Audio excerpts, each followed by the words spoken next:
Associated Press reports carrying the news of Mary White's death declared that it came from the result of a fall from a horse. How she would have hooted at that. She never fell from a horse in her life. Horses have fallen on her and with her. I'm always trying to hold them in my lap, she used to say. But she was proud of few things, and one of them was that she could ride anything that had 4 legs and hair. The last hour of her life was typical of its happiness. She came home from a day's work at school, topped off by a hard grind with the copy on the high school annual, and felt that a ride would refresh her. She climbed into her khakis, chattering to her mother about the work she was doing, and hurried to get her horse and be out on the dirt roads for the country air and the radiant green fields of spring. As she rode through the town on an easy gallop, she kept waving at passers-by. She knew everyone in town.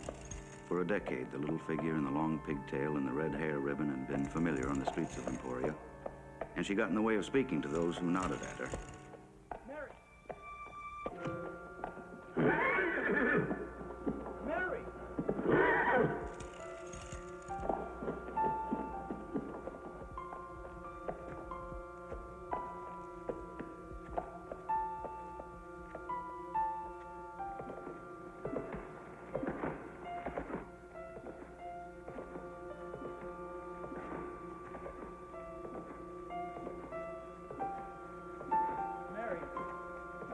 Mary!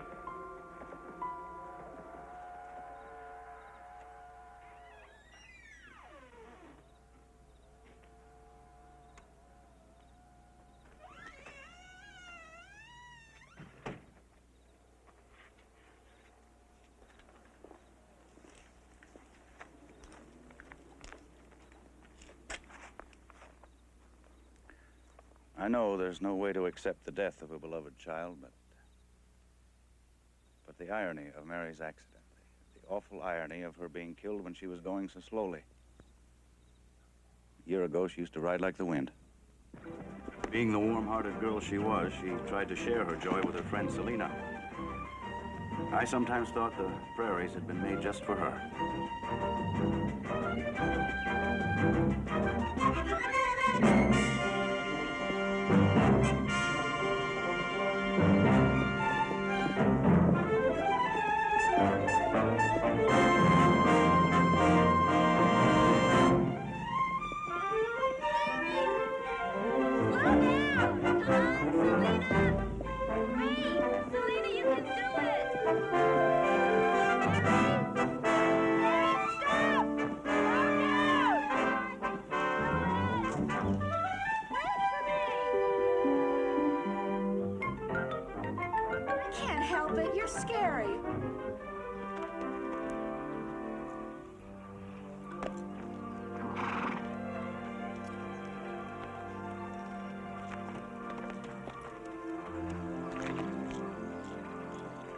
Riding with you anymore.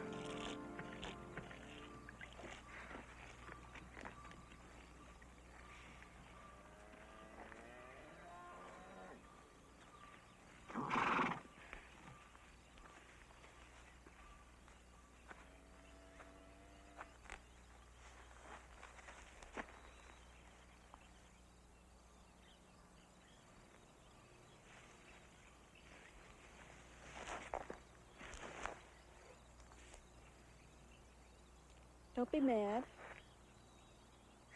I'm just not as brave as you. That's silly. You're braver. It takes more courage to do what you're afraid of than to do what you enjoy. I never thought of it that way.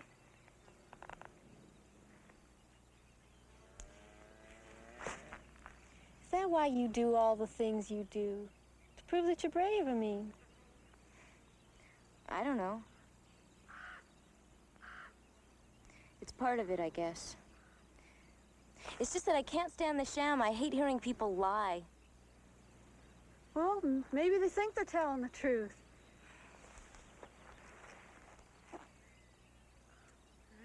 It's like there's something inside of me that wants to change things, fix things, so that when I die, people will know I was here. They will. You're William Allen White's daughter. That's what makes it so hard.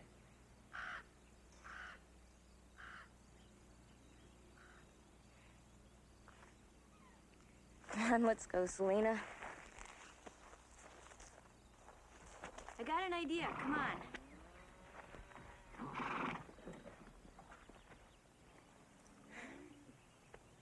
You've got a pretty good seat. Your only problem is you're afraid to let go. I don't know what you're talking about. Okay, I'll show you. Close your eyes. What for? Never mind what for, just do it. Now, try to imagine that you and your horse are one person, that his legs are your legs. You wouldn't be afraid to run as fast as you can on your own legs, would you? No. Okay, now, imagine yourself running. The wind is hitting your face. You're a giant. You can cover the whole earth in one day. You're free. Okay, now open your eyes and let's ride.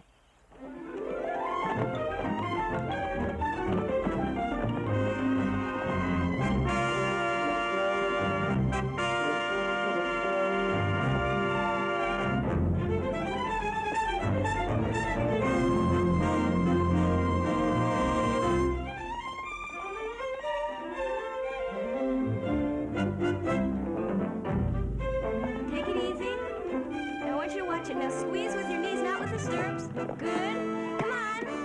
Okay. Now let's ride.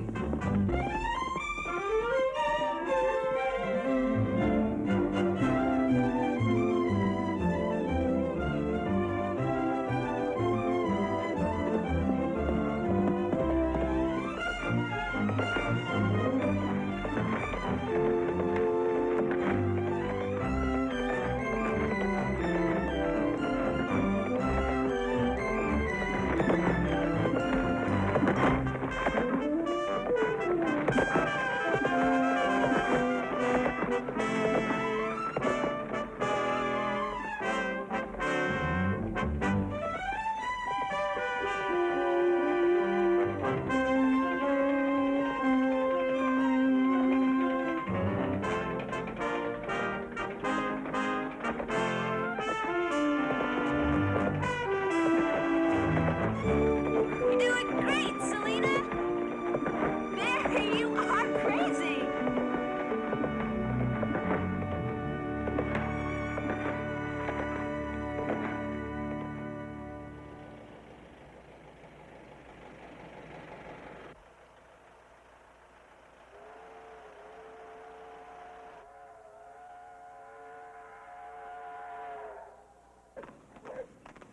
Some people in Emporia who weren't too happy with me said I spoiled its small-town flavor with all my famous visitors.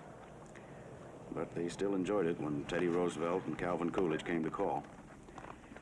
This time, my illustrious guest was Jane Addams, the founder of Hull House. Now, Mary couldn't wait to meet Jane, and she barely made it, as usual.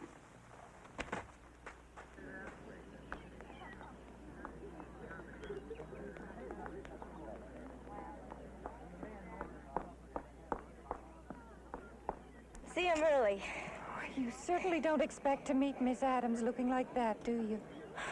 Well, why not? Of all the people in the world, Jane Addams is the last person to care about clothes, isn't that right? Well, if she doesn't, I do. Here she comes. Here she comes. Yes.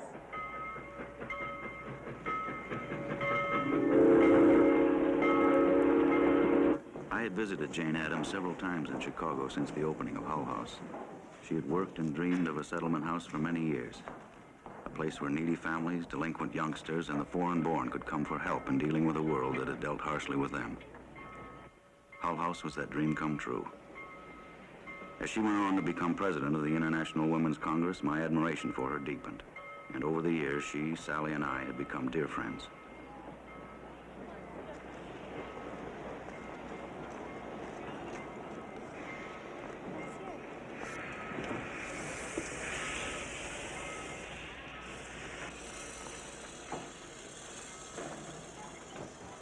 I don't see her. There she is. Jane! How do you do it?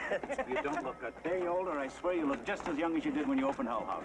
Well, I've never known you to lie, and don't start now. It's you who never looks a day older. It's wonderful to see you. And we look several days older. Oh, Jane, this is our daughter, Mary. You know, Will, she does look like Peter Pan. I've been looking forward to meeting you and your brother. Bill's away at Harvard. If you'll please excuse me, I just thought of something I have to do right away. I'll see you all at home. Mary? Did I say something wrong? No, it's nothing. Don't worry about Well, it. shall we go? Did you have a nice trip, Jane? I knew Mary didn't like Jane Addams saying she looked like Peter Pan, and it was my fault. I was the one who always talked about my daughter that way, and Mary always resented it. Like all children, she felt she was grown up by the time she could walk. You see, Jane, that's why I particularly wanted you to come to Emporia now. This is the real heartland of the United States, not the big cities filled with those idiots who have been seeing reds under every bed. Well, I'm sure you're right, Will, but I'm going back to Europe. I feel more comfortable there. You seen this? That is being distributed by a group called the Sentinels of the Republic. Is that the group which called you the most dangerous woman in America? No, that was Mr. R.A. Gum of the American Protective League. The funniest thing that's happened is that I've been denounced by the Daughters of the American Revolution. Can you imagine their embarrassment when they found out that I've been a member for more than 20 years? I don't understand. Why are they doing this to you? I suppose because I represent change, Mary. And change is very threatening to people. Mrs. White, supper's ready. Thank you, Martha. Well, it'll blow over. We're all a bunch of hotheads in this country, but our bark is worse than our bite. They may forget about the colleges and the intellectuals, but I'm not so sure about the women's organizations. Oh, I hope you're wrong. You managed to take a small-town newspaper. Through the sheer brilliance of the editorials, have made yourself a voice to be reckoned with right across the country. Do you think that could have happened if you'd been a woman? Maybe not. That's why I'm so apprehensive. The hysteria is even beginning to affect Hull House. You can't let that happen. There's so much further to go. There's the double standard, the terrible clothes women have to wear, the way smart women like you are attacked. If you let them run you out of the country... Mary, please. Miss Addams has come here for a moment of peace. That's all right. You're quite right, Mary. It's just that when you fought so many battles, you tire temporarily. But you'll be back. I'm afraid I will. There's so much I want to do. Well, start. Here? You've had the misfortune to be born into a family of reformers. You'll find something.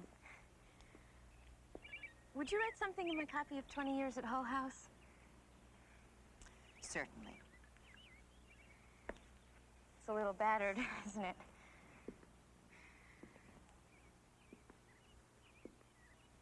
There you are.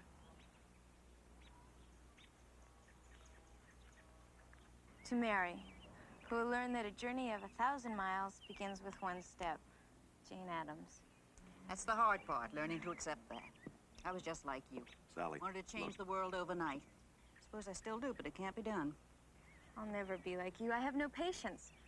When I see stupid people doing stupid things, I want to hit them.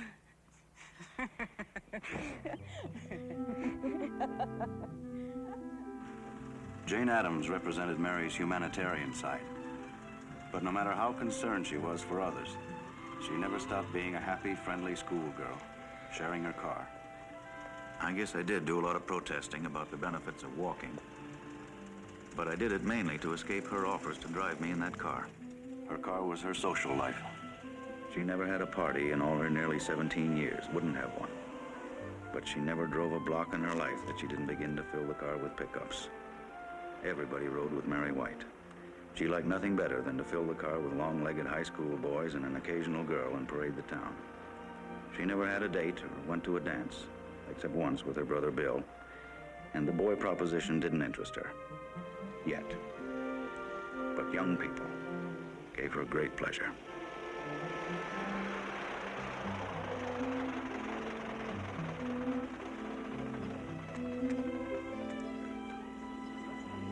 Okay, end of the line, everybody out. Thanks for running, Mary. All right, Sure. for the ride.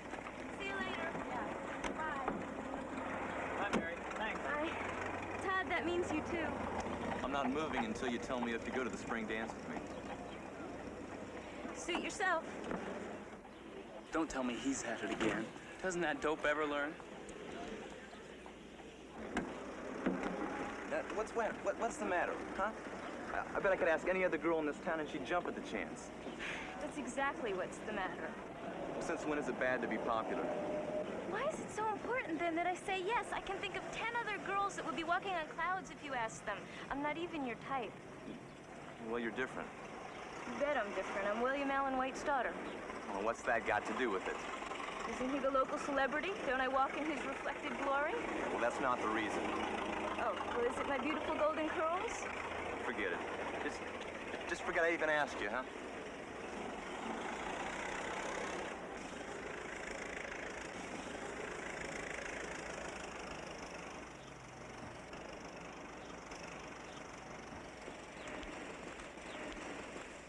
Are you crazy?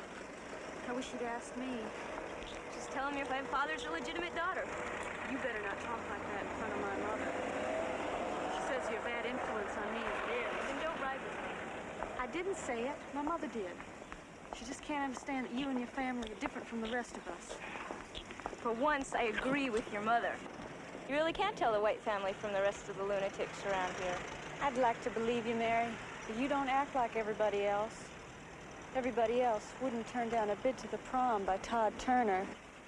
Bother Todd Turner. I'm sorry.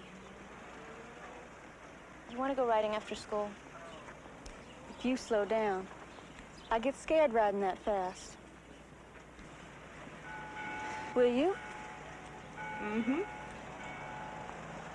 Now, I don't want you to get the wrong idea. She tried to conform. She did. But somehow her efforts were always just slightly askew.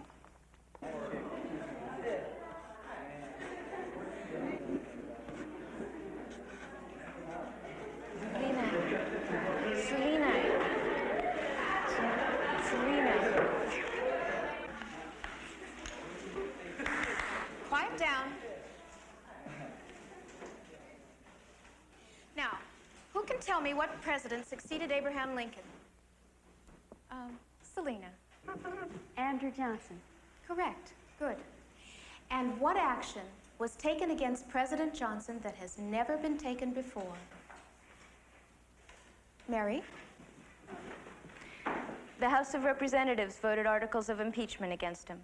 But it was only because he wanted to carry out Lincoln's policy of lenient Reconstruction in the South. Oh, that's a very broad assumption, Mary. I don't think your book mentions that connection.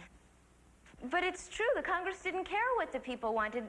They just cared about punishing the South. Look what happened in Russia. It led to revolution.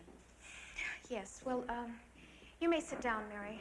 Jane Addams says if we don't learn from history... I said you may sit down. Same thing's happening here. There'll be blood in the streets. Jane Addams is being persecuted just for trying to get women their rights. I think we would prefer to listen to the wisdom of historians. Neither you nor Miss Addams can aspire to that title. She's a great woman. You don't have any right to make fun of her. That will do, Mary. You will leave your seat and present yourself to Mr. Andrews' office for discipline. You're being insubordinate.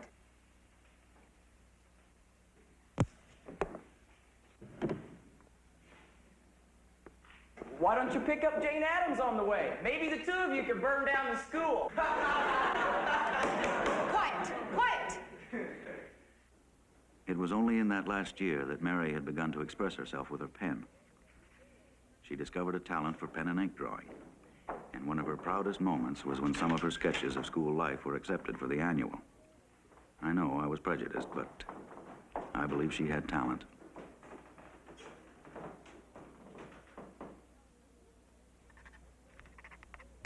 I don't think her legs are quite that thin, do you? Oh, I'm sorry. Oh, it's really quite good. Although I can't say I approve of your drawing. If your pictures are a liable clue, I'd say you and Miss Peabody have had a run-in. She said to tell you I was insubordinate. And were you? Well, I don't think so, unless telling the truth is insubordinate. Well, one person's truth can appear to be another person's lie. Did you contradict her? I just said that President Johnson was impeached because the Congress wanted to punish the South for the Civil War. Well, that's an interesting theory. Is that all you said? Almost. I just said that any unresponsive government would be responsible for blood running in the streets. And how did you conclude that? Doesn't sound like your father. I wasn't quoting my father. I wasn't quoting anybody. Well, I'd be interested in how life in Emporia could have led you to such a dire conclusion. Is there something going on that I don't know about? You know, Mr. Andrews, Emporia isn't the whole world. When Jane Addams was here... Jane Addams was here in Emporia? I should have enjoyed meeting her. I have the most tremendous respect for her achievements. Well, she was only here for one night. And what was she like? She was thrilling. Absolutely thrilling. Do you know she's being called the most dangerous woman in America now? Just because she speaks up for people who can't speak up for themselves. Isn't that disgusting? It most certainly is. You know, I heard her once. I was in New York on vacation. I happened to see a notice of her appearance in the paper. When she stood on that stage and described the working conditions for men and women who had come here from Europe full of hope, only to end up slaving in sweatshops, trying to make enough to pay the rent on tenement flats full of roaches. She took the audience with her. I was quite carried away. As a matter of fact,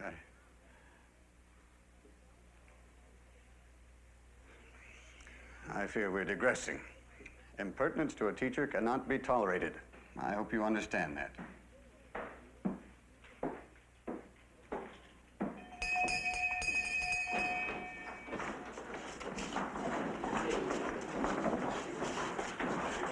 Mary, was he very mad? No. Is he going to call you father? No, he just told me what he had to. Had to? What do you mean? He's really a very nice man. But he's like everybody else around here. As soon as he starts being human, he remembers who he's supposed to be. What? Forget it.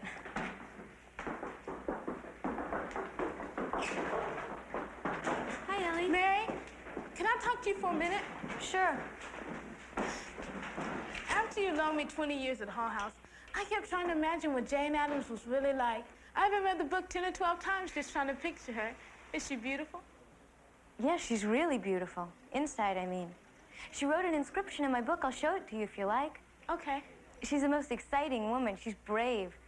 She's really brave. What are you two girls doing? You know you're not allowed to be in the hall after the bell. Where are you going? Come on, we have to go to class. Oh, you go. I've had enough for one day. You mean you're just gonna walk out? This is a public school. That means it belongs to the people. Well, it doesn't. I can't speak the truth here. We can't even have a conversation when we want to. I know. I really wanted to talk to you, but I'll get in trouble if I stay.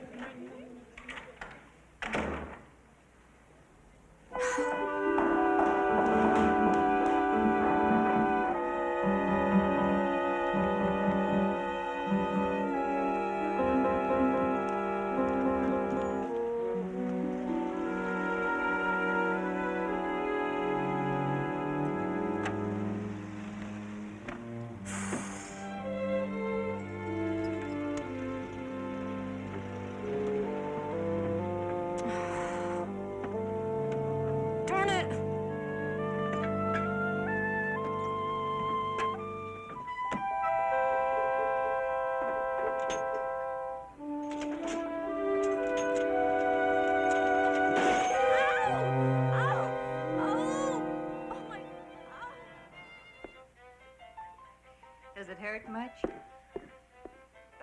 Not like when the doctor said it. Here you are. No thanks. Maybe later. I'm not hungry now.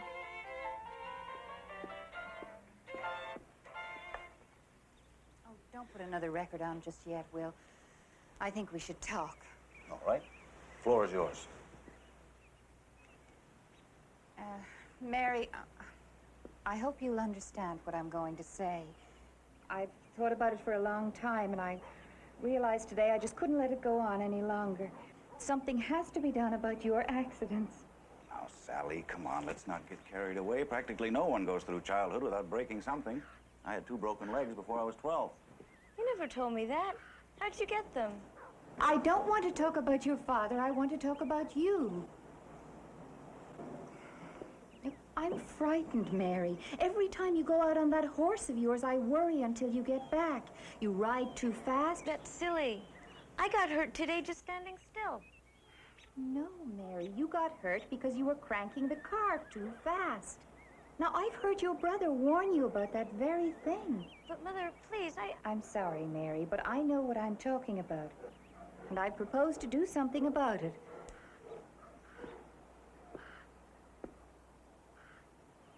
Well,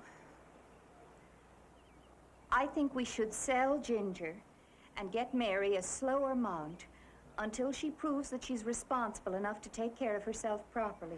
And as for the car... No, you can't do that. That's not fair. Yes, we can, Mary. If you behave like a child, dear, you will be treated like a child. By the same token, if you behave like an adult, you have every right to expect us to treat you as an adult.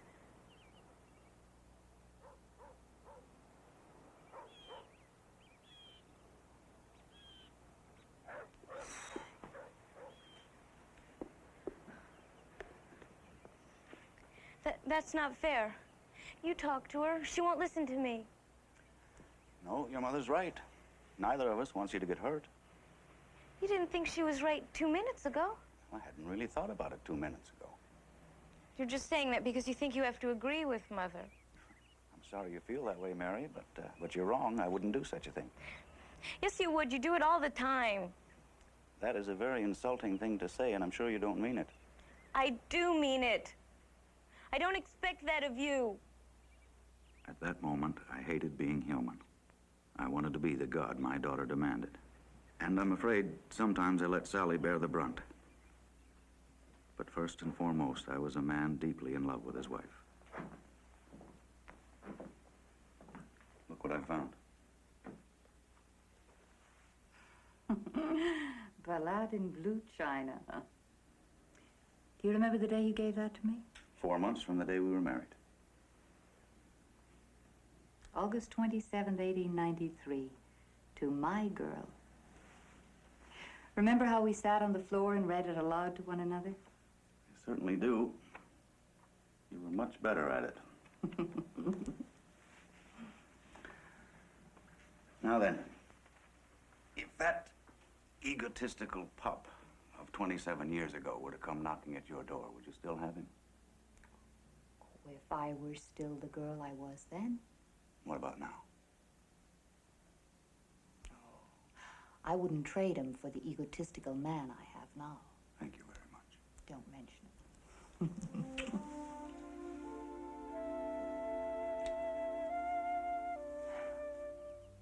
Mary always looked up to her brother Bill, and she really brightened up when he unexpectedly came home from Harvard one day.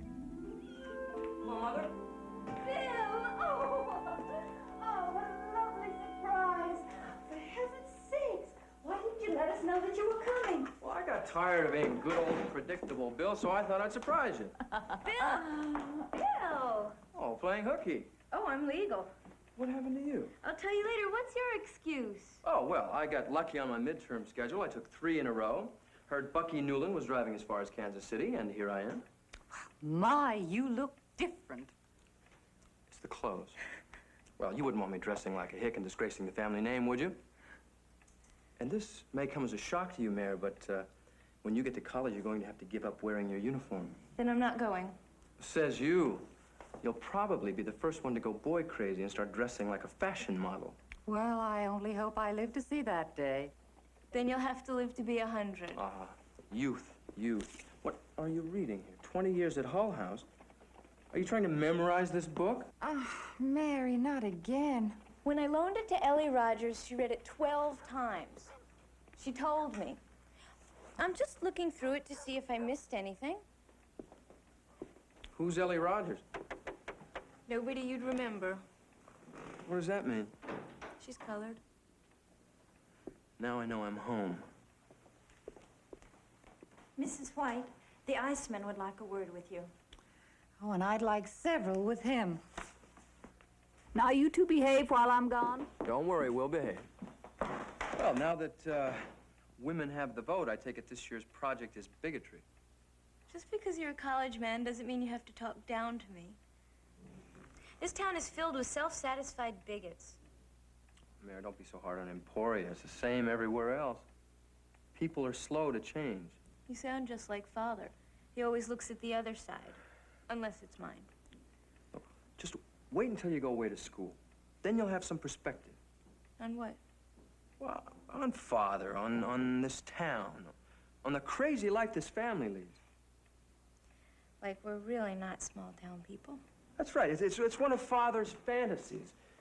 He's just plain Will White, editor of a small-town newspaper, so naturally his children are just small-town children. I mean, after all, doesn't every small-town kid come home from school to find Teddy Roosevelt stopping in for dinner? Or Jane Addams waiting to autograph a book for her. And of course, everybody goes to Europe and has a father who was there when they signed the Treaty of Versailles. Of course.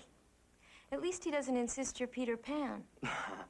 Well, he'll get over that. I mean, he'll have to. When he sees you with 4 or 5 children hanging onto your skirts, calling you mama, even he'll have to give up. You're just as bad as everybody else. You all assume that all I want to do with my life is get married and have children. Well, first of all, I think we should straighten up the world before any more children are brought into it. And secondly, I'm not planning on getting married. When I find my own road, I'm going to travel it like Jane Addams. Good for you. And in the meantime, can you get around with that thing? Yes, where do you want to go? To the newspaper office. Then I'll see you later. Well, don't you want to go? No. Father's letting Mother punish me for breaking my arm. They're selling my horse and they're not letting me drive the car. What do you mean he's letting Mother punish you? Well, he could have stopped her. He didn't agree with her, I could tell.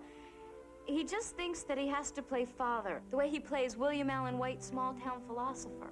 Look, Mary, he's a great man, but he's not perfect. Stop pushing him so hard. You did to go to Harvard. Well, that was different. I helped you.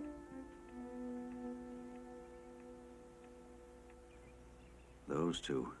They fought like all brothers and sisters, but when one of them decided to take on the parents, the other instantly joined forces.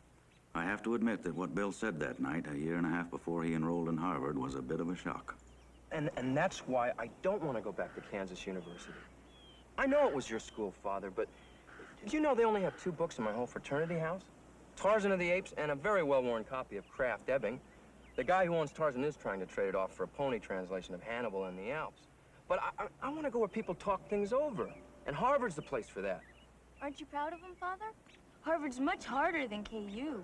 You know, it seems to me you should get more than enough talk right here at this table. Well, it's pretty one-sided. I think a man should be exposed to more than one point of view, don't you, Father? Well, you know very well there's only one way I can answer that question, but Bill, Harvard is not the only repository of knowledge in the world. I even managed to dig some out right here in Kansas. But that was before. The world's changing. There's so much more to learn now.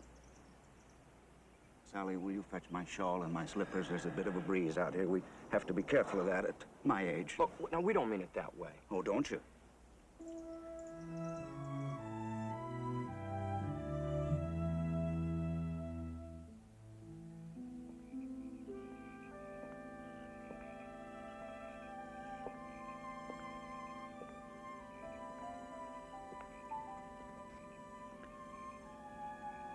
Sometimes watching a child grow up fills a man with pride.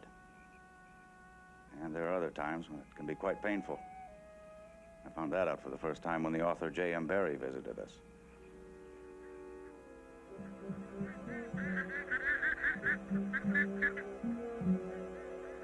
Even your American air smells young and aggressive. It's very stimulating. Well, I suppose it's all in what you get used to.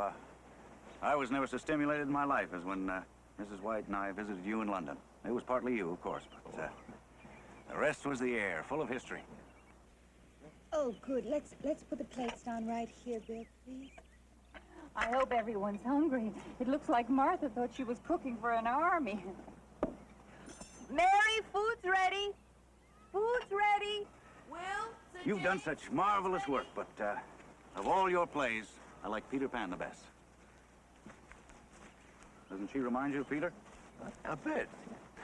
I must say I'm surprised at your preference. I wrote Peter Pan for children, you know. Ah, but there's so much more in it. The wonderful knowledge that a world full of people who never grow up would be a world full of innocence and joy. Well, I'm immensely flattered. I didn't know all that was there. But if it is, it's purely an accident. I don't subscribe to that sentiment, really.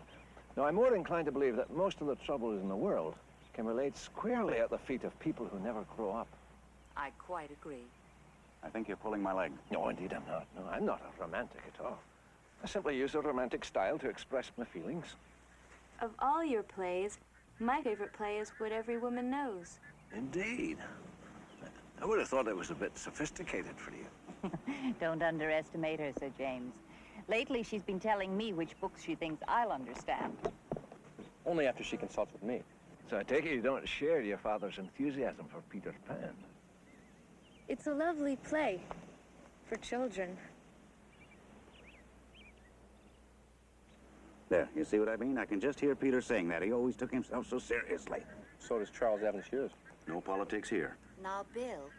Do I detect a mutiny in the ranks? I wouldn't call it mutiny, maybe just a touch of insubordination. Aye, quite right, too. Every young man is duty-bound to disagree with his father.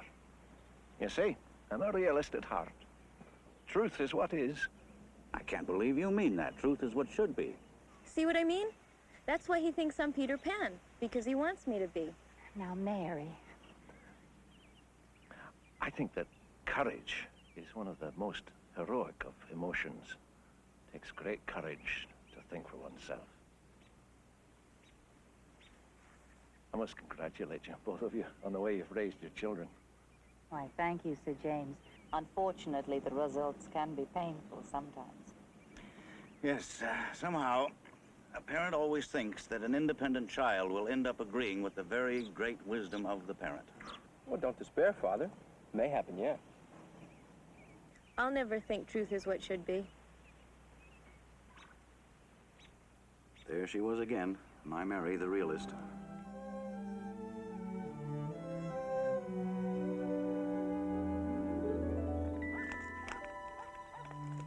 Jane went off to Europe, but her spirit stayed behind. She put a burr under Mary's saddle, all right. Mary was itching to take that first step.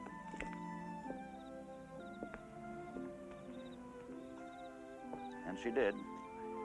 And she took it right here with the pastor, John Rice. He never knew what hit him.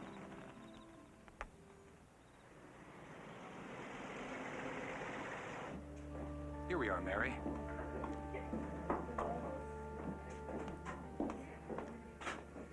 Ladies, Mary has decided to switch from our missionary group to your committee this year. Mrs. Pettigrew, have you got a job for her? Well, that's sweet of you, my dear, but between us, we've pretty much got the menu covered. The old people out at the home like their Christmas dinner to be the same every year. I don't want to cook. I'm sure you're all much better at that than I am. Well, perhaps you might organize the delivery of the food on Christmas Day. Would you like to do that? Surely. Alone? Well, naturally, we get some strong young men to help you. I'm sure if you're anything like my daughter, you'd like that. Why don't we all go? Well, that's hardly necessary. There won't be that much to carry. No. Why don't we all go? Why doesn't each person on this committee take the food she's made and stay and eat Christmas dinner with the people at the home? Well, it isn't done that way. Now, if you'd like to deliver... Well, just because it hasn't been done doesn't mean it can't. It's nice of all of you to do that cooking, but it's so cold, impersonal. I'll bet the people at the home would like to see you as well as your baskets of food. It's unchristian. The day William Allen White shows up at the county home, I'll be there, too. Now, ladies, Mary just isn't familiar with our procedures. Really?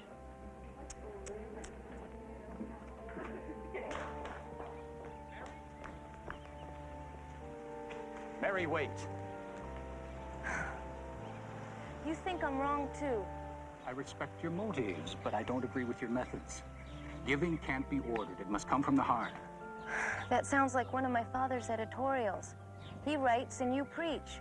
I joined the church to get something done. Now, the Women's Committee is getting something done. Now, the fact that they're not doing it the way you would like them to doesn't make their contribution less. In other words, you're not going to help me. I have a whole congregation to consider. You're not the only one. No wonder my father doesn't go to church. Now, slow down. Now, a minute ago, you were lumping the two of us together. Now it's you and him against me. Mary, I know you want to help. We all do. each in our own way. Sometimes that way takes a long time to find. Have a little patience. No. I'm sorry, but I'll find my own way without the Women's Committee.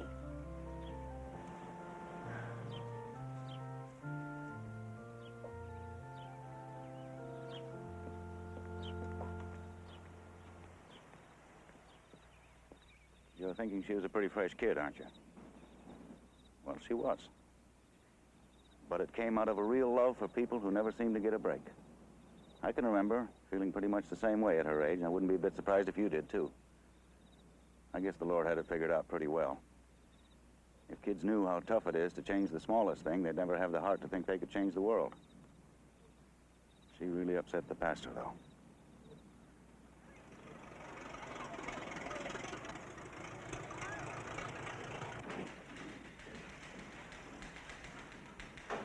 Morning, Sam. Morning, Al.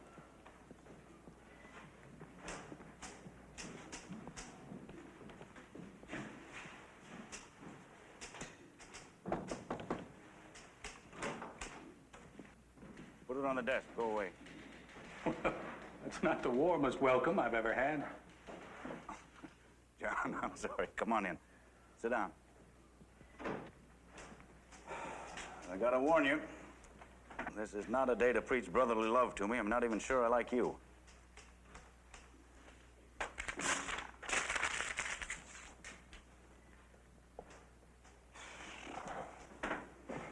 Ever have a day when you'd rather kick your fellow man than help him? Answering as a clergyman, never. As a fellow human being, occasionally. You know, don't you, that Joe Endicott and that ragtag of Ku Klux Klan idiots he consorts with are planning a parade down the main street of town night after next? I thought we'd seen the last of that nonsense. No, sirree. They're coming complete with signs, burning crosses, and white nightgowns. That piece of paper I threw away was my 5th attempt at an editorial trying to show them up as the asses they are. Will, I want to talk to you about Mary. Well, good. That's bound to be a more pleasant subject. Usually I'd agree with you, but not this time. I'm feeling very human about her.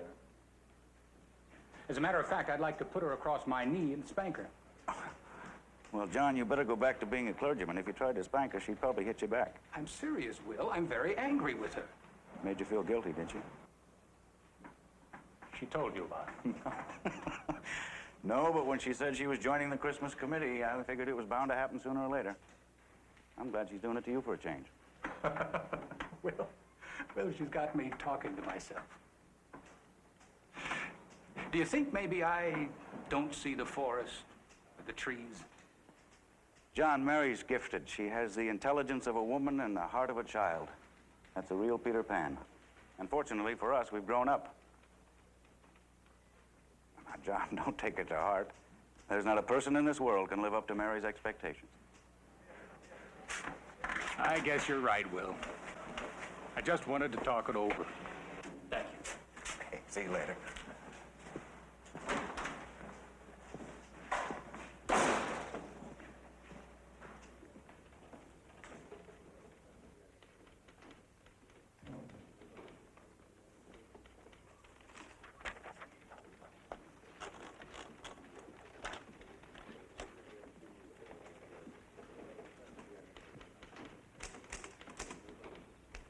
I finally got that Klan editorial written, but it didn't mean much. If Mary had let me in on her plans, I wouldn't have had to bother with it.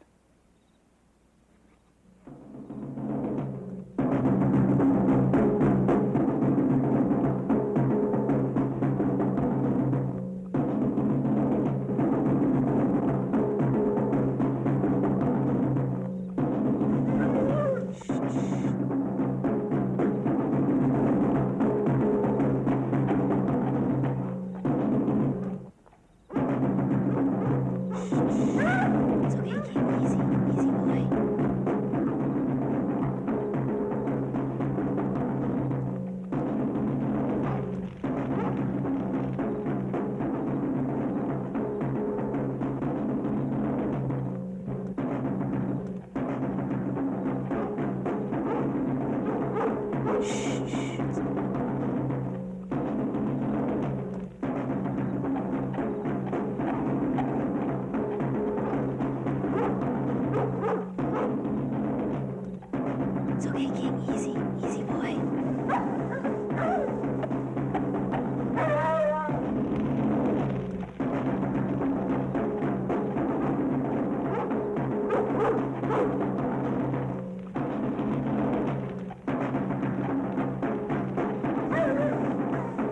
tea.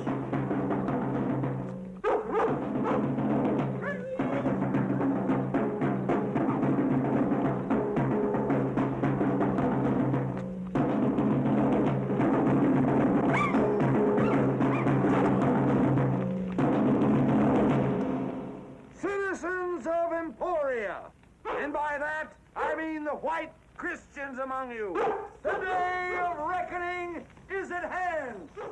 How long must the pure among us allow ourselves to be dragged into the slime by the unclean, the niggers, the Jews, the radicals that pollute our clean American air? I tell you now. Get away, dog. Get out of here, dog. Get out of here, King. Get out of here, boy. Get away, dog. Get away. Hey, Joe, it's your own dog! What's the matter, Joe? Don't even King know he's supposed to be afraid of you? You got a great watchdog there, Joe. Get out of here, King. King, get out of here. Mad, Papa. I'll get him. Come back, King. Get away from me, King. Papa.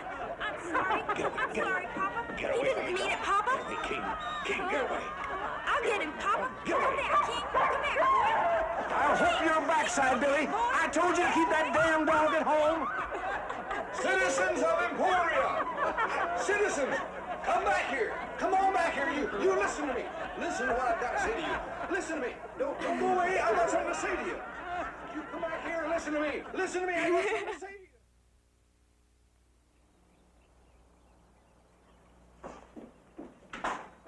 Good morning. Here she comes, the slayer of dragons. Ta-da! Morning. Good morning, Mary. Your father was just giving me an eyewitness report of what happened at the parade last night. Must have been very funny. Why aren't you laughing? It's probably because I'm not a very good reporter. Oh, stop fishing for compliments, Will. Oh, the sage of Emporia would never stoop to such depths. That'll be enough of that. More respect, please. Mary, do you remember the night when you convinced us you were responsible enough to drive the car? It was a pretty good piece of salesmanship, wasn't it?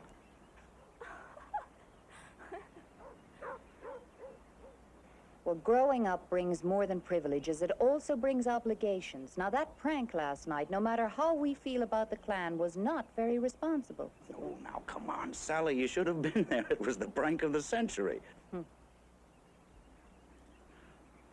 Well, gotta get to my study. Come along, Sally. We've got a lot of proofing to do. I'll be right there, dear.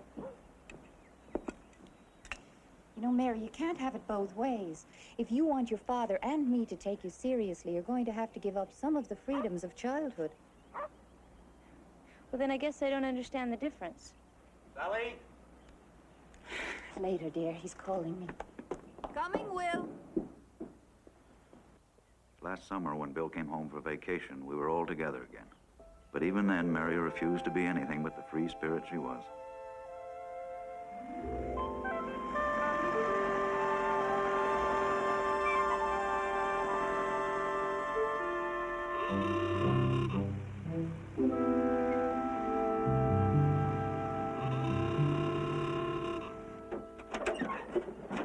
Now, don't forget, she'll try and put you off by being as tomboyish as possible. Just ignore it.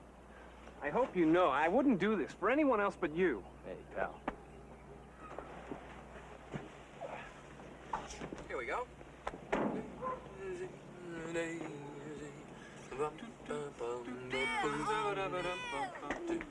Mother! Bill, you're early. How lovely.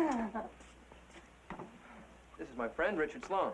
How do you do, Mrs. White? We're so pleased that you can come. Thank you. For heaven's sakes, come inside, both of you. Well, you both must be parched. How about some lemonade? Oh, you have just been offered nectar of the gods. Say yes. Oh, for heaven's sakes, Bill, it's only lemonade. Not when you make it. You better not walk around town dressed like that. Otherwise, somebody's going to see you and put you in an envelope and mail you back to the Harvard Lampoon. Oh. See what I mean? You must be Bill's sister. I'd know you anywhere. How? Mary, this is Richard Sloan, my roommate at Harvard. How do you do? Hello. Oh, you going riding? Yes, would you like to come? Well, how about it, Dick? Fine. We can borrow a horse for you. He's gentle, or do you ride horses at Harvard, Mr. Sloane? Mary, Mr. Richard Sloane III's family have been raising horses since they arrived on the Mayflower. Well, the only thing I like better than Mother's lemonade is a good ride. And I'd like to see Mr. Sloane handle one of our Kansas horses. Well, it'd be my pleasure, Miss White.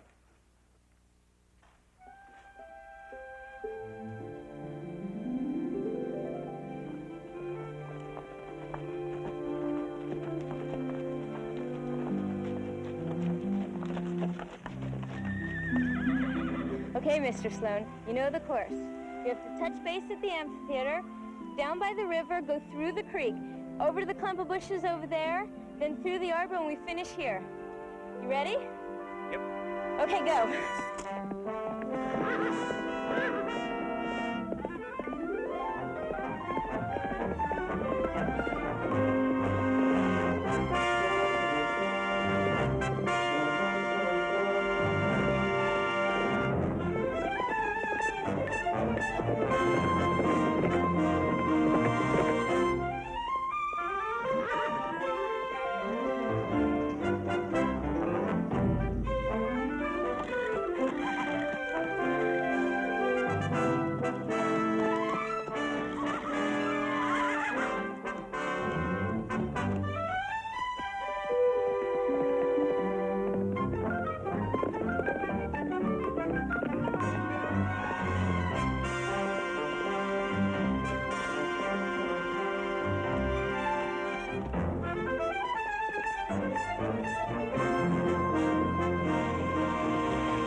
You're crazy. Well, better luck next time, Miss White. And there will be a next time, Mr. Sloane. All right.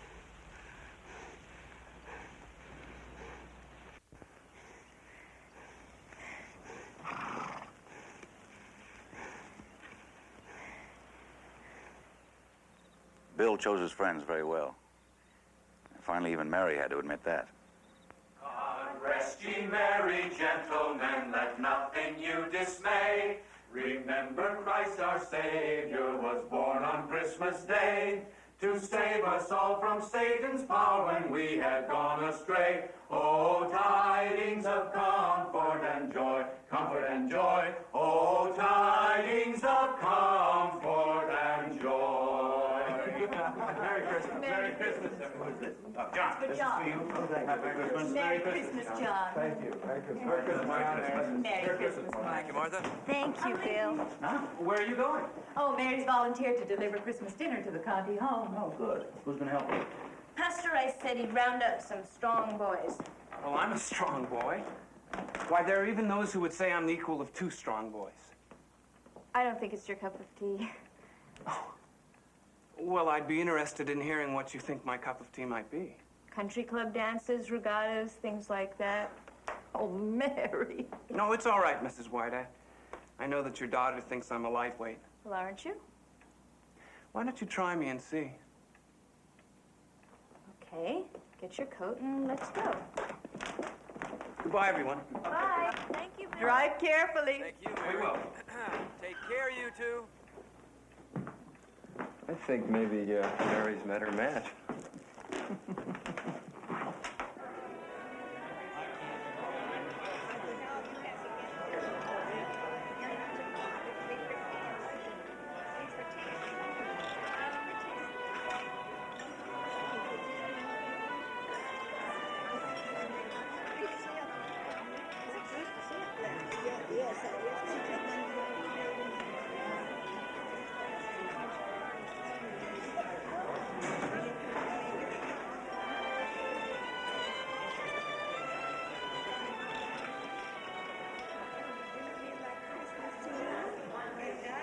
isn't it? Merry Christmas.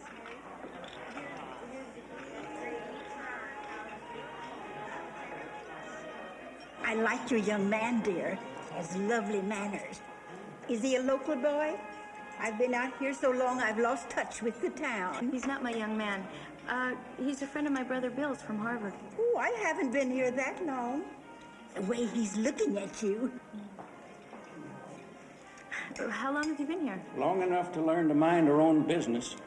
Don't mind him. He only talks about once a year, and we're all very grateful. I just read a wonderful book. Would you like to read it? No? How about painting? Have you ever tried watercolors? No? What do you like to do? I like to eat Christmas dinner with company of my own choosing.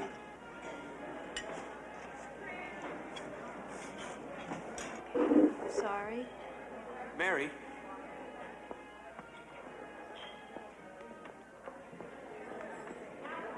I was only trying to help. And you are helping, dear. Don't let a crotchety old man spoil your day.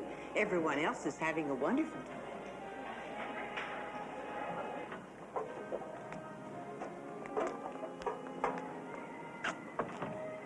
Some experience. You should be very proud of yourself. Come on now. You're not going to let that old buzzard get to you, are you? He was right. What do you mean? I waltzed in there like the Queen of England, scattering largesse to the peasants. I invaded his privacy. Mary, you can't bleed for the whole world. He was just one of the people who doesn't want you to try. Wasn't it awful? Do you know what I wanted to do? I wanted to hit him. I know. When you came back with more stuffing, I was afraid you might pour it on his head. Mary, if it's all right with Bill and your parents, I'd like to come back here for spring vacation. How would you feel about that? I think it's wonderful. Bill's very fond of you. Well, what about you? Are you ready to stop calling me Richard Sloane III? I'm ready for that, but... You're not ready to say, please come back, Richard, because I want you to? Is it important that I do? It is, to me. Okay. Please come back, Richard. Because I want you to.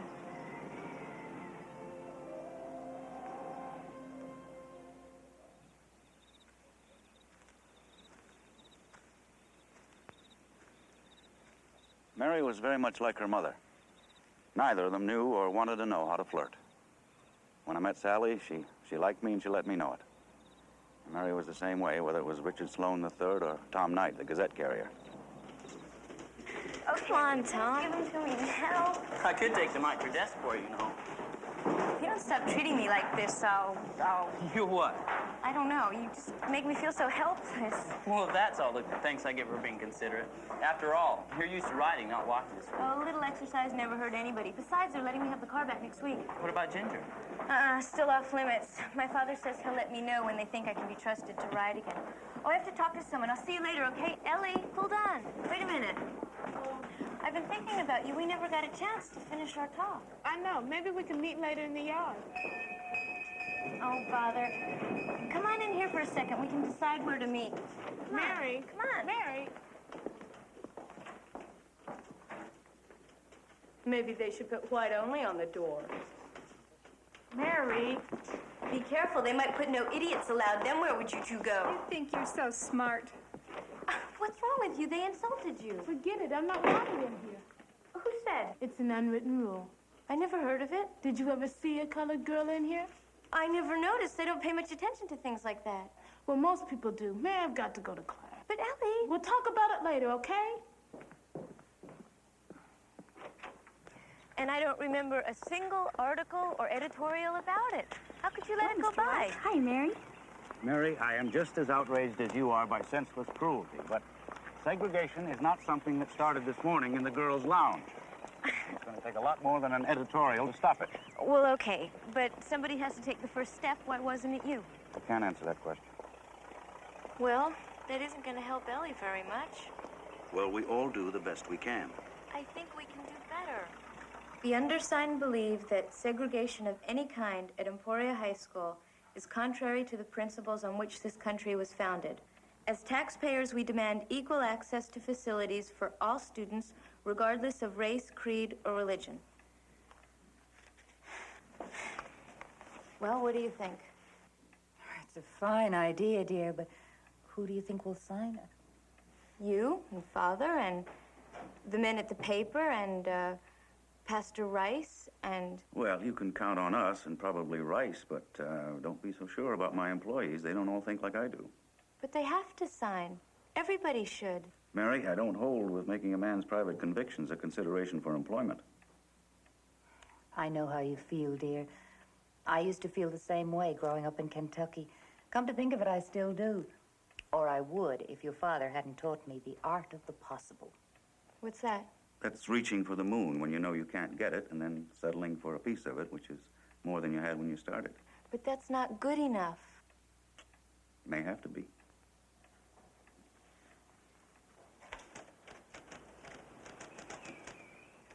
You put me in a very difficult position, Mary.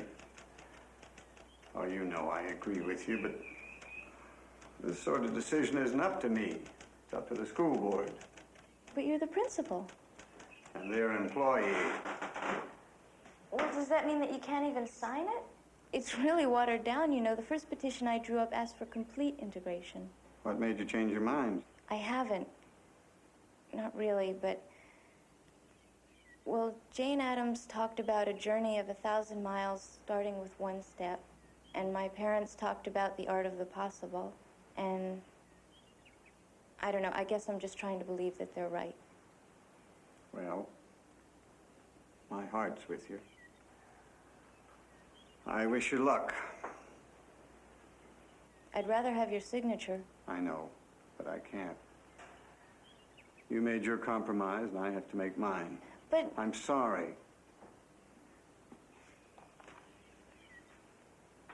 I know when Will White's daughter has a chance to think it over, she'll understand.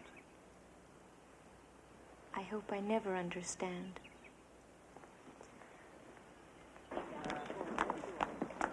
Did he sign? No. I knew he wouldn't. Maybe we should forget the whole thing. No! Give it to me. I'll take it on my paper route. Maybe I can get some signatures. That's a good idea.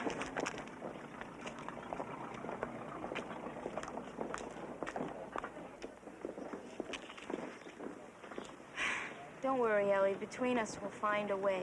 I really wish you'd forget it. What's the matter with you? This is for you. All of this. Don't you care? I should have known better. What are you talking about? If you really want to help, then leave us alone. Oh, sure, that's a big help. Look, I won't stop. I can't. Just thinking about stopping hurts too much. Hurts? What do you know about hurt? Living up there in that big house with everything you want and your daddy so famous. You ain't even like other folks in this town. You don't even know your place. If you did, you wouldn't let me talk to you like this.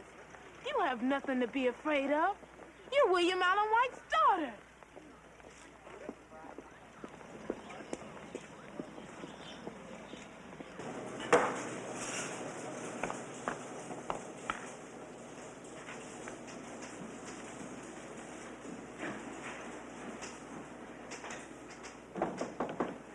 Jim, take that up to Wally. Let him have a look at it, will you?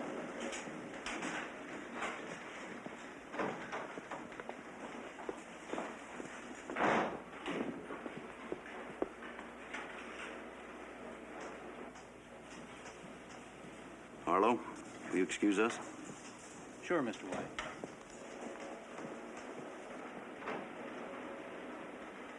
I hate this town. I hate everybody in it. I have days like that myself. Don't make jokes. I'm serious. I know you are. Well, I'm serious, too, when I feel like that. Will you stop patronizing me? What do you know about how I feel? Why don't you tell me? You've built a wall around us in this town. Nobody even trusts us. Ellie said that I couldn't understand pain because I was William Allen White's daughter.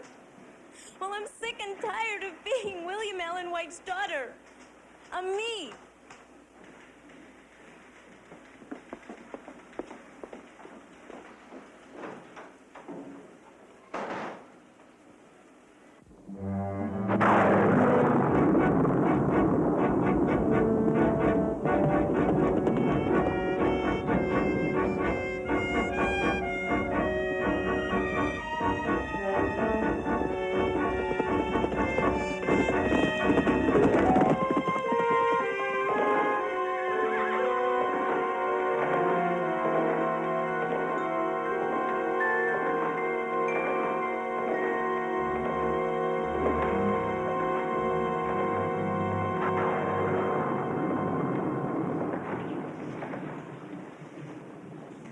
Say a word all through dinner. Between your silence and Mary's, I've got heartburn. Take some bicarb. I did. It didn't help. Try hot water. I don't need medical advice, Will. I need to know what this is all about. First, Mary leaves the table without even a word, and she rides off on a horse she's forbidden to ride, and now you sit here like a sphinx. What's going on?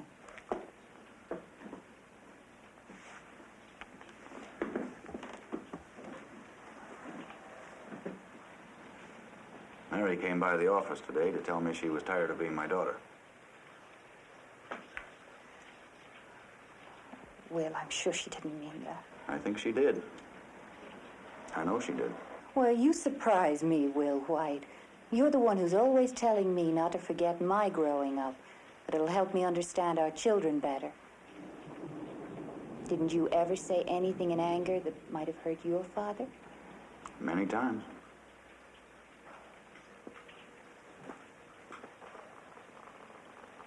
Well, that didn't mean you didn't love him, did it?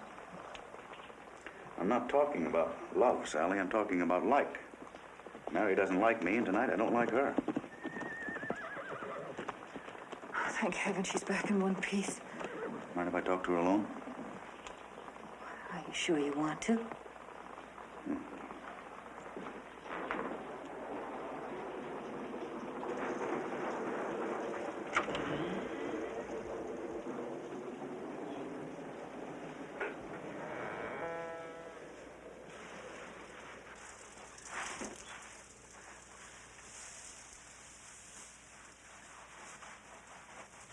Part of that towel on yourself. I'm okay.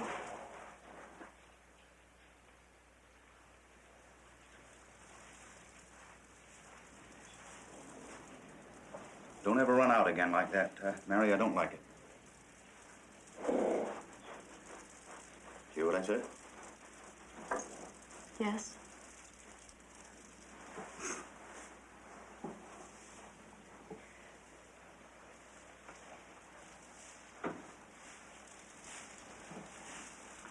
You're angry at me, aren't you?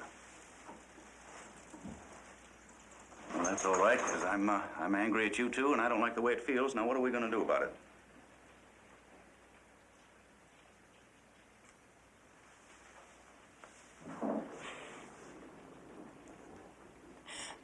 It's just that I can't do anything right.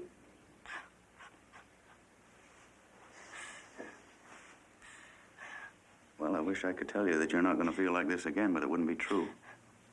I don't want any lies between us. And when you told me you were tired of being my daughter, Mary, that hurt like the devil. But at least it was honest. I didn't mean it. I just meant that... Wait now. At that moment, I think you did. I guess you're right.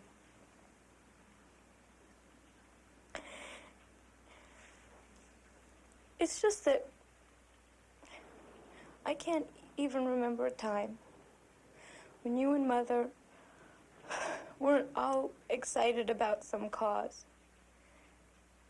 I'd hear you down in the living room after I'd gone to bed. You'd be planning some big editorial that would right a wrong or point out to people how blind they were being. And all I ever wanted to do was help. To do what you do. And every time I try, I get it all mixed up so...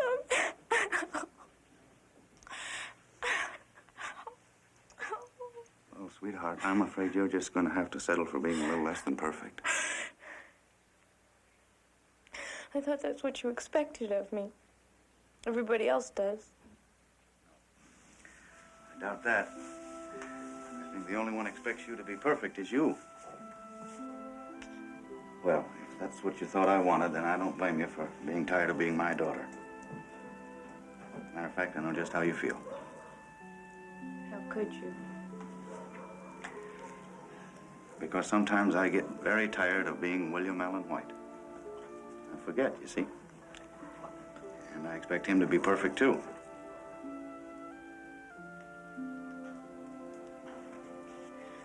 But you were never like me. You didn't start out by wanting to make something better and end up by just making it worse. Oh, didn't I?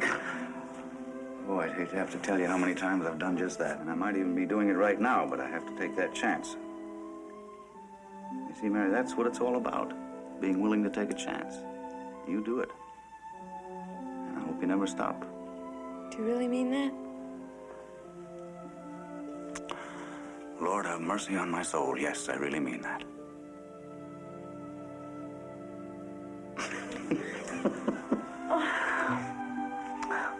I'd rather be your daughter than the Queen of England. Oh, God, I feel good.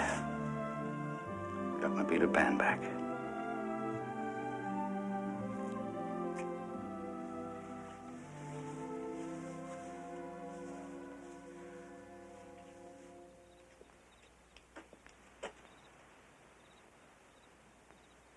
When graduation day comes along in a few weeks, Mary's chair will be empty.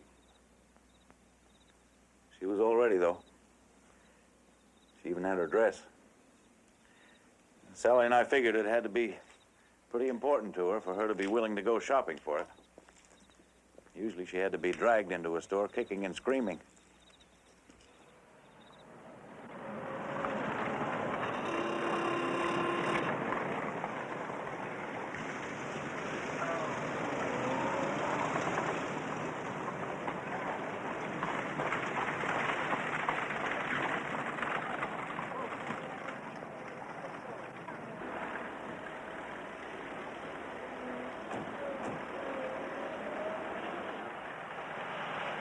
Mother, we weren't going that fast. Good afternoon, Sally. How are you, Mary? Getting excited about graduation? Nervous is more like it. We're just starting to shop for her graduation dress. I bought Jessie's last week. Isn't it a nuisance having to go all the way to Topeka to shop? Why, Jessie has such a nice figure. I'm surprised you couldn't find something to fit her right here. Not as long as that's in the window. Hasn't Mr. White instructed you to stay out of these stores? Certainly not. Why should he? I imagine he has more important things on his mind. Good thing you ran into us. We're all up. What's that we're doing? Boycotting. Boycotting all the merchants who support the strike. Why? Because our husbands said we should. Well, I don't understand. Neither of your husbands works for railroad management. My Charles says the Bolsheviks are stirring up the laboring men. They don't really want to strike, you know. They're being forced to by the union agitators. Well, I think I'd rather take my chances with the Bolsheviks than with the roads to Topeka. Come along, Mary. Coming, Mother. Good day, ladies. Good afternoon. Why, I imagine you've suffered a considerable drop in business due to the strike, haven't you, Mr. Bonner? Oh, well, I never wanted to get mixed up in this in the first place. I just didn't want to lose my working trade. Anyway, the governor's just passed a law. He's put out an injunction prohibiting those placards. Oh, it's sure a relief to me. Well, come for your graduation dress, have you? Well, what were the shopmen striking for? All the freedom to choose their union. I want to support them, but I can't afford to have it cost me my business. How does that one strike you, Mrs. White? Oh, that's rather pretty. What do you think, Mary? You mean to say that just to sell a few dresses, you're willing to let all those families starve? I've got a family to feed, too. Mary, please, let's get back to our business.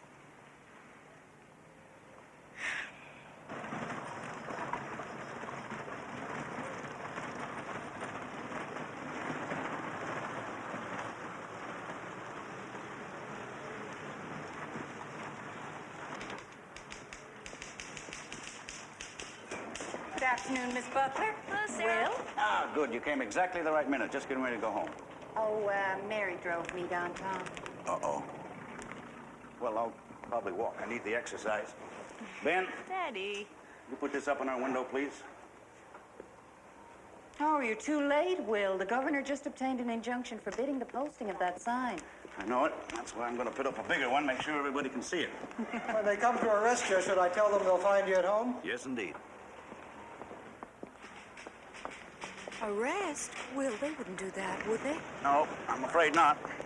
They know that's exactly what I want them to do. I want this to be a test case. They know darn well it'll never stand up in court.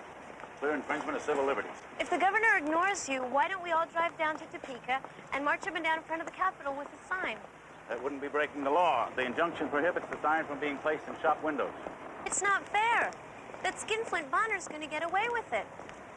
Why don't we boycott him for taking the sign down? Because that's an infringement of his civil liberty. He doesn't deserve to have any.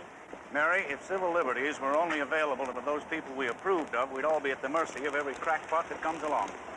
Then why aren't you fighting for Ellie? I am. You know I wrote that article on segregation. I am not talking about writing. I'm talking about doing. Well, Mary, when you get to be a little older... If getting older means putting words before actions, I hope I die young. I'm sorry. I love your spirit, you know that. I hope you keep it all your life. Will, she's serious. Well, of course she is. That's what makes her Mary.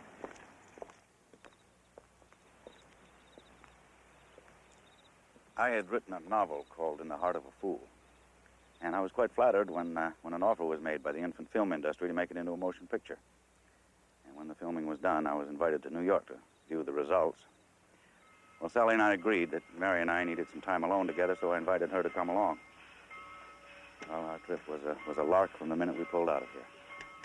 Trains have always fascinated me, and Mary shared that feeling. She was so excited, so alive, so eager to drink in new experiences.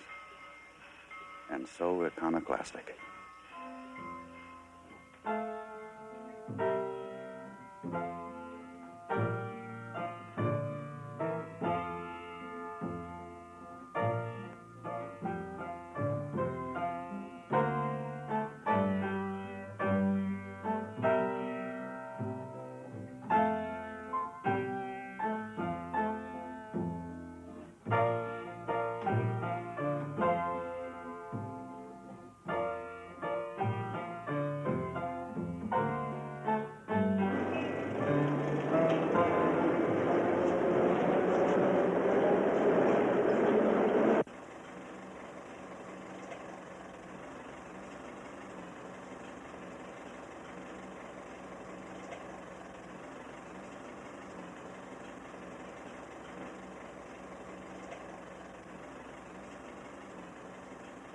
You really can't get the full effect without the music. When it shows in the theater, a piano player will be pounding out the stars and stripes forever. Yes, well, that ought to help quite a lot. You really shouldn't take the money for this. They haven't used your story at all.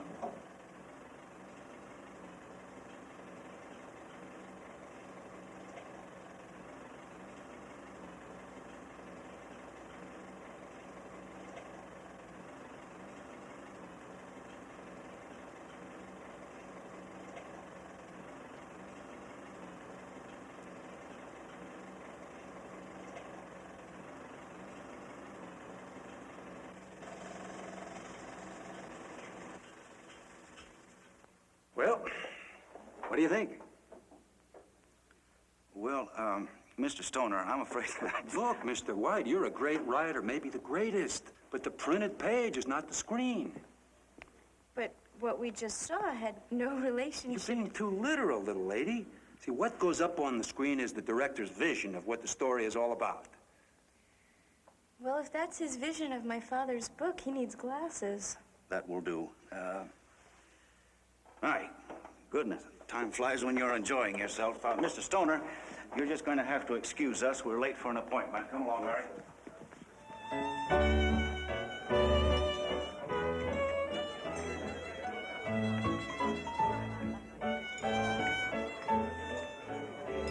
For an appetizer, may I suggest the escargot? No, I don't think so. Oh, I'd love some. The last time you were served escargot, you just stared at them. I was only 10 years old then. One order of escargot. Very good, sir. Thank you. I could have ordered for myself, you know. I'm sorry, would you rather have something else? No.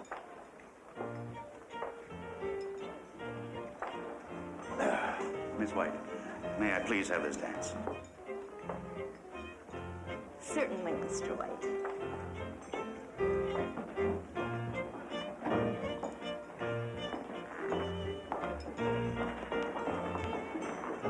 Now, if I step on your foot, you just pinch me. That's what your mother always does.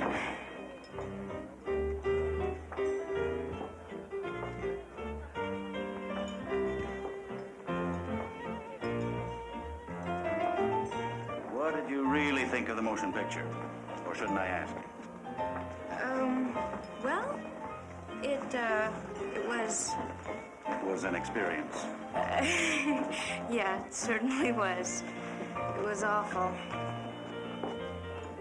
Mary, I wish you'd stop beating around the bush like that.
Are they good? Delicious. Well, when you finish those, I can order you some more if you like. Daddy, Yes, Mary? I think you should sue them. The motion picture people. Well, now, wait a minute. I thought they showed great taste. Mr. Stoner called me the greatest writer in the world. And I'm going to put that on my list right under the Sage of Emporia. Have you finished, miss? Yes.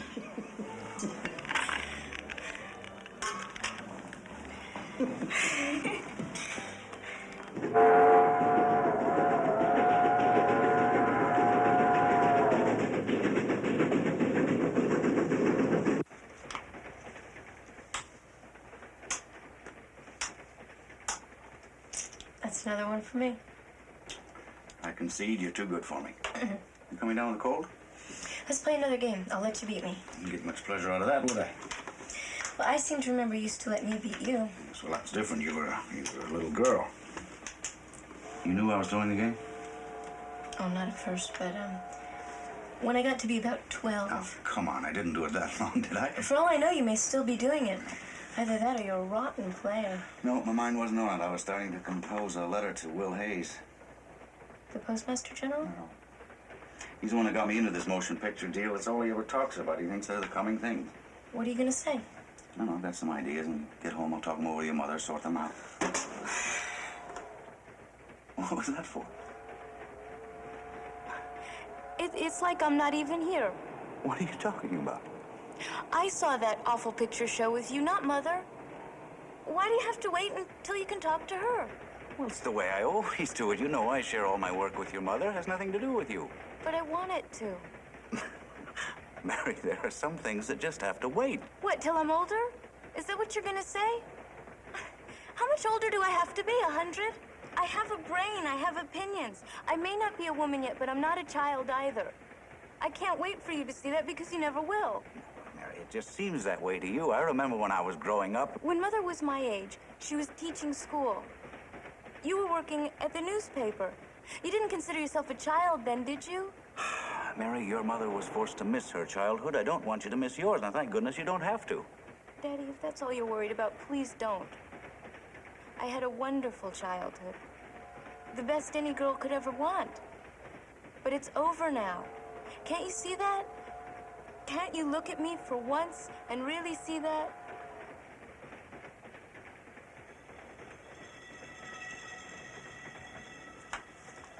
All right. What do you think I should say to him? Well, first of all, the audience isn't made up of morons. If people pay to be entertained, they should get what they've paid for. Real entertainment shouldn't glaze your eyes. It should stimulate your mind. Maybe I can rephrase that. What's wrong with it? Nothing. Go on, what else? Tell them that if they think enough of a book to pay good money for it, they should respect the author's thoughts. Writers think up the stories, for heaven's sake. Not only that, how do they know that the audience won't like... Just wait now. Let's go back to your first thought. Don't be so gentlemanly. You said you hated the picture show. Now you're writing that you're disappointed with it. You're right. We'll call a spade and let the devil take the hindmost. Thank you.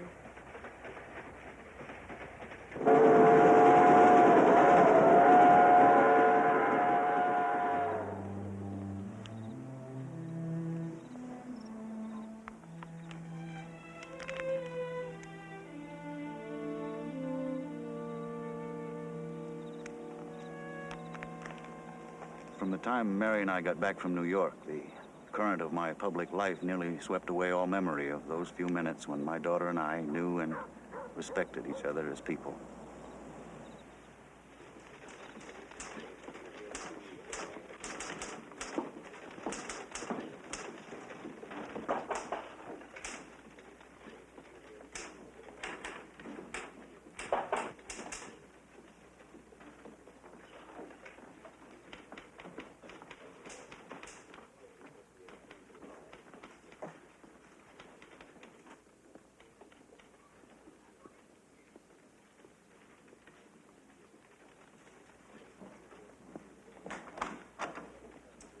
Miss White? You buy me a soda? My pleasure. Get my hat.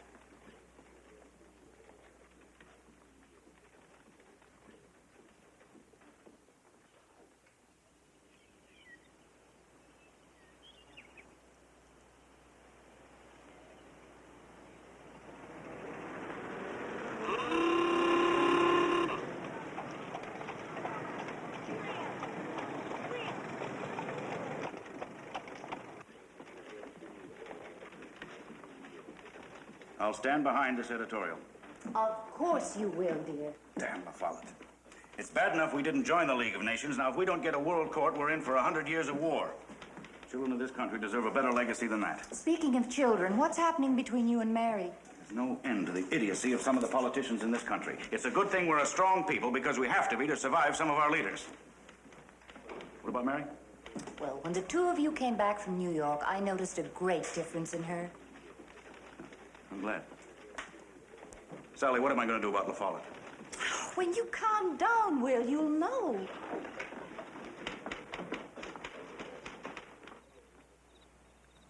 Sally was right, as usual. I decided to go to Washington and debate La Follette. I left on a warm spring day.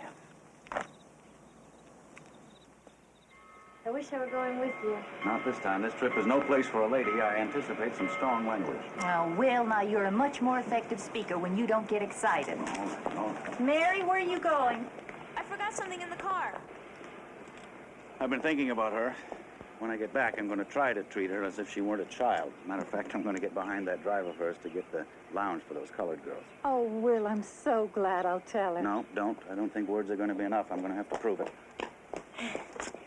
Just to remind you. That is first rate. You have the makings of a fine political cartoonist, Sally. Now, don't you ride Ginger too fast when I'm gone. But what about the... Letting you ride faster again? Well, maybe when I get back, we'll talk about it. Oh, no, we won't. I just can't stand the strain. Now, every time you ride fast, Mary, I expect to hear that you've been thrown. I've never been thrown from a horse in my life.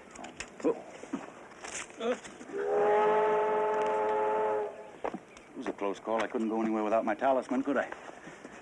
Well, I'm off. Hurry back, will you? I will. Bye. I love you.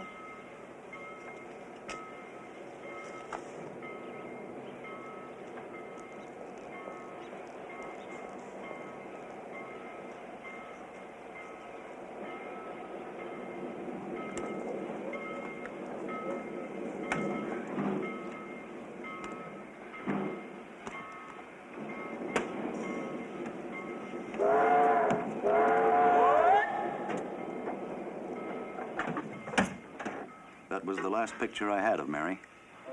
When I came home, she was dead. Her funeral yesterday at the Congregational Church was as she would have wished it. No singing, no flowers, save for a big bunch of red roses from her brother Bill's Harvard classmen. Heavens, how proud that would have made her. And the red roses from the Gazette force in vases at her head and feet. A short poem. Paul's beautiful essay on love from the 13th chapter of 1 Corinthians. Some remarks about her democratic spirit from her friend, John H.J. Rice, pastor and police judge, which she would have deprecated if she could. A prayer sent down for her by her friend, Carl Now, and opening the service, the slow, poignant movement from Beethoven's Moonlight Sonata, which she loved. Then the Lord's Prayer by her friends in the high school. That was all. Mary was the embodiment of those things that in the lives of young people are essential. She was the outstanding champion of the down and out and the pure of heart.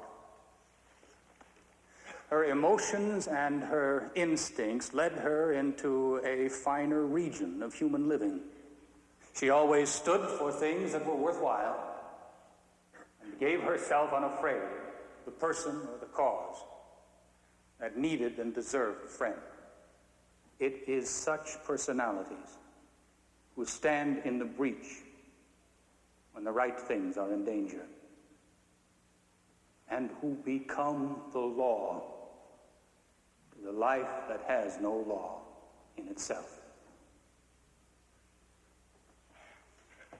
And so we shall remember Mary White, a Democrat, unafraid, with a great heart and a strong, clean mind and a dominating will.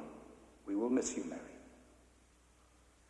And now, Mary's classmates from Emporia High School will deliver the Lord's Prayer. Our Father, who art in heaven, hallowed be thy name. Thy kingdom come. Thy will be done, on earth as it is in heaven. Give us this day our daily bread, and forgive us our trespasses, as we forgive those who trespass against us. And lead us not into temptation, but deliver us from evil. For thine is the kingdom, and the power, and the glory, forever. Amen.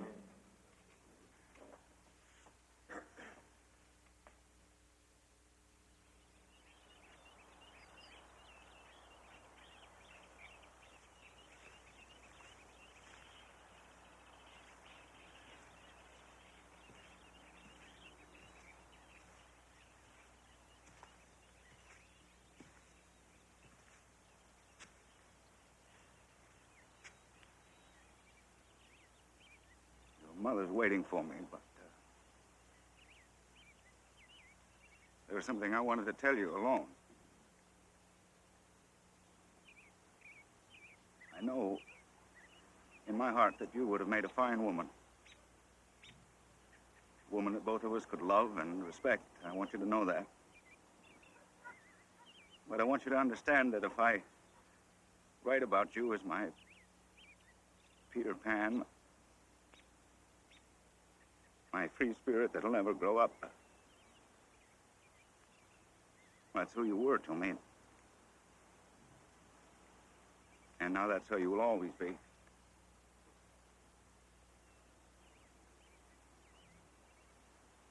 Good night, Mary. You sleep well.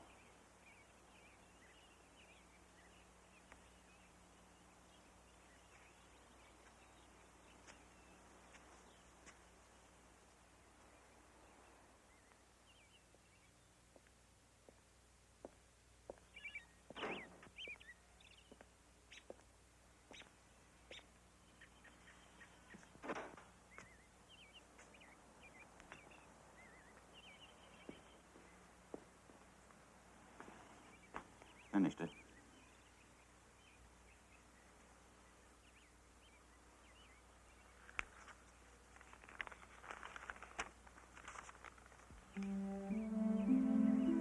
Associated Press reports carrying the news of Mary White's death declare that it came as the result of a fall from a horse. How she would have hooted at that. She never fell from a horse in her life. Horses have fallen on her and with her. I'm always trying to hold them in my lap, she used to say.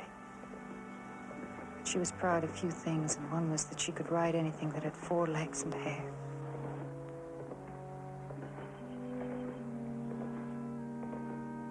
A rift in the clouds in a gray day threw a shaft of sunlight upon her coffin as her nervous, energetic little body sank to its last sleep. But the soul of her, the glowing, gorgeous, fervent soul of her surely was flaming in eager joy upon some other dawn.